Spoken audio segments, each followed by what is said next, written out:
প্রিয় নবম শ্রেণীর শিক্ষার্থী বন্ধুরা, তোমরা সবাই কেমন আছো? তো এখন আমরা আলোচনা করব তোমাদের বিজ্ঞান বইয়ের যে অনুশীলন পাঠ, সেই অনুশীলন পাঠের যে পৃষ্ঠা নাম্বার যে 24 আছে, সেই 24 পৃষ্ঠার অন্তর্গত যে একটা ছক আছে, সেটা সমস্যা সমাধান নিয়ে আলোচনা করব। তো এখানে বলছে, এবার এই বায়ু দূষণের কারণে কি কি সমস্যা সৃষ্টি হচ্ছে তা খুঁজে বের করা পালা। যে অঞ্চলে বাতাস দূষিত সেখানে মানুষের কি কি অসুবিধা হচ্ছে, মানুষ ছাড়াও বিভিন্ন বিভিন্ন প্রাণীরও উদ্ভিদ সেখানে থাকে, তাদের কি সমস্যা হচ্ছে তাও খুঁজে বের করো। এর পাশাপাশি দূষিত বায়ুর কারণে প্রাকৃতিক প্রকৃতির উপর আর কি কি ধরনের প্রভাব পড়ে তাও ভেবে দেখো। এসব তথ্য জোগাড় করার জন্য তোমরা যথারীতি পত্রিকা, বই কিংবা লাইব্রেরির সাহায্য নিতে পারো, কিংবা ইন্টারনেটেও খুঁজে বের করতে পারো। প্রয়োজনে শিক্ষকের সহযোগিতা নিতে পারো।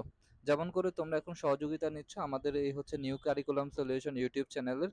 তো তোমরা আমাদের এই চ্যানেলে প্রত্যেক দিন সব ভিডিও তোমাদের বইয়ের সমাধান পেয়ে থাকো, সেজন্য তোমরা সবাই আমাদের চ্যানেলটি সাবস্ক্রাইব করে পাশেই থাকবে।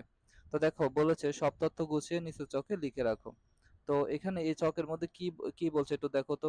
এখানে মূলত তিনটা ক্যাটাগরিতে ভাগ করে মানুষের স্বাস্থ্যের উপর কি প্রভাব পড়ে, অন্যান্য উদ্ভিদ এবং প্রাণীর উপর কি প্রভাব পড়ে এবং প্রাকৃতিক পরিবেশের উপর কি প্রভাব পড়ে, এগুলো হচ্ছে আমাদের এখানে গুছিয়ে লিখতে হবে।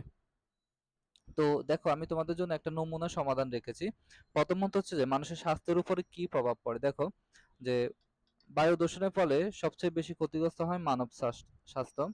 দূষিত বায়ু গ্রহণের মাধ্যমে শুধুমাত্র শ্বাস প্রশ্বাসই নয়, এর মাধ্যমে জীবনও বিপন্ন হতে পারে। বায়ু দূষণের ফলে শ্বাসনালীর জ্বালা, কাশি, দম বন্ধ হয়ে যেতে পারে। বিশেষ করে সালফারের যে অক্সাইডগুলো ফুসফুসে নানা ধরনের রোগ সৃষ্টি করার প্রধান কারণ। নাইট্রোজেন নাইট্রোজেনের অক্সাইডগুলো বিষাক্ত প্রক্রিয়ায় ফুসফুস ফুলে গিয়ে ফুসফুসে পানি জমে রোগীর মৃত্যু হইতে পারে।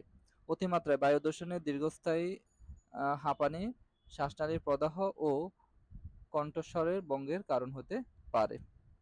এরপর দেখো অন্যান্য উদ্ভিদ ও প্রাণীর উপর কি প্রভাব পড়ে, সেগুলো হচ্ছে যে উদ্ভিদ দীর্ঘ সময় ধরে বায়ু দূষণের ফলে উদ্ভিদের ক্ষতি করে।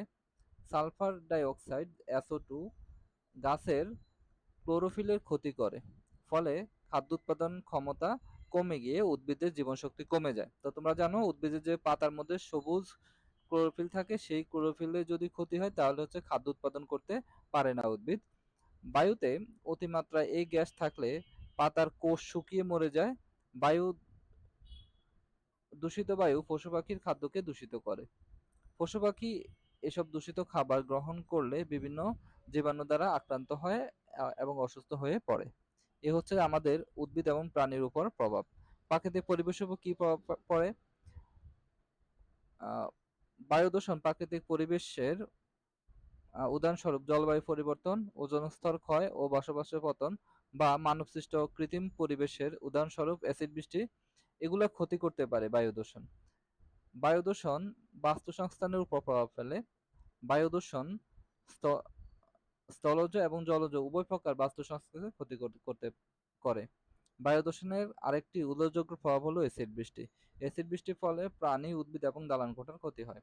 তাহলে এই হচ্ছে যে তিনটা ক্যাটাগরি। এই তিনটা ক্যাটাগরিতে মূলত হচ্ছে যে মানুষের স্বাস্থ্যের উপর, অন্যান্য উদ্ভিদ এবং প্রাণীর উপর এবং প্রাকৃতিক পরিবেশের উপরে হচ্ছে যে বায়ু দূষণ কি প্রভাব ফেলে সেটা আমরা দেখলাম। তো আশা করি তোমরা বুঝতে পেরেছো। তো আমাদের চ্যানেলে প্রতিনিয়ত তোমাদের এই ভিডিওগুলো আপলোড করা হয়, তোমরা সবাই আমাদের চ্যানেলটি সাবস্ক্রাইব করে পাশেই থাকবে। সবাই ভালো থাকো, ধন্যবাদ।